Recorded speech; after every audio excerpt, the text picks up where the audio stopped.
శరణుగోరి వచ్చిన వారిని రక్షించకపోవటం ధర్మమా అని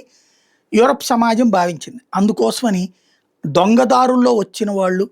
అక్రమ మార్గాల్లో వచ్చినటువంటి వాళ్ళు, తమ తమ దేశాలలో ప్రభుత్వాలతో విభేదించినో లేదా సైనిక హింసకు బలయ్యినో లేదా అక్కడ బ్రతకలేము అనుకుంటున్నటువంటి వాళ్ళు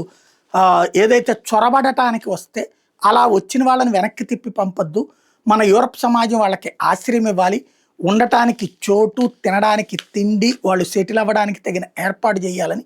28 దేశాల యూరోప్ యూనియన్ నిర్ణయించుకోవడంతో దాన్ని అడ్డు పెట్టుకుని ముస్లిం దేశాలకు సంబంధించినటువంటి అనేక మంది చొరబాటుదారులుగా, ఆ పైన శరణార్థులుగా ఉపాధి ఉద్యోగ అవకాశాలు పొందుతూ యూరప్ సమాజంలోనే ఇప్పుడు చిచ్చు పెట్టే ప్రయత్నం చేస్తూ అక్కడ షరియా చట్టాలు కావాలి, అక్కడ తమ మత రాజ్యం కావాలంటూ ఉద్యమాలు చేస్తూ అక్కడ లభించిన స్వేచ్ఛని, తమ దేశాల్లో స్వేచ్ఛ లేక పారిపోయి తన్నులు తిని వచ్చినటువంటి వాళ్ళు ఇక్కడ లభించిన స్వేచ్ఛను సద్వినియోగం చేసుకుంటూ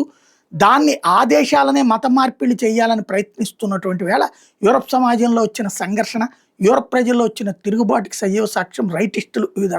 దేశాల్లో విజయం సాధిస్తుండడం. ఇటలీలో జార్జియా మెలోని దగ్గర నుంచి వివిధ చోట్ల ఇప్పుడు టోటల్గా 10 దేశాల వాళ్ళు, ఈ 28లో 10 దేశాల వాళ్ళు ఎవరైతే ఎక్కువ ప్రాబ్లం ఫేస్ చేస్తున్నారో వాళ్ళు ఇప్పటి నుంచి ఇమ్మిగ్రెంట్స్ని ఎట్టి పరిస్థితుల్లో రానివ్వకూడదన్న నిర్ణయం తీసుకున్నారు. అట్లాగే 2027 డిసెంబర్ నాటికి ఒక్క అక్రమ వలసదారు కూడా లేని యూరప్ని లక్ష్యంగా నిర్దేశించుకున్నారు. ఆ తర్వాత అక్కడ ఆస్తులు కొన్న వాళ్ళు ఎవరైతే ఉన్నారో వాళ్ళని కూడా తిప్పి పంపుతాం, ఇతర దేశాల నుంచి వచ్చినటువంటి ఎస్పెషల్లీ ఇస్లామిక్ దేశాల నుంచి వచ్చిన వాళ్ళని అని చెప్తున్నారు.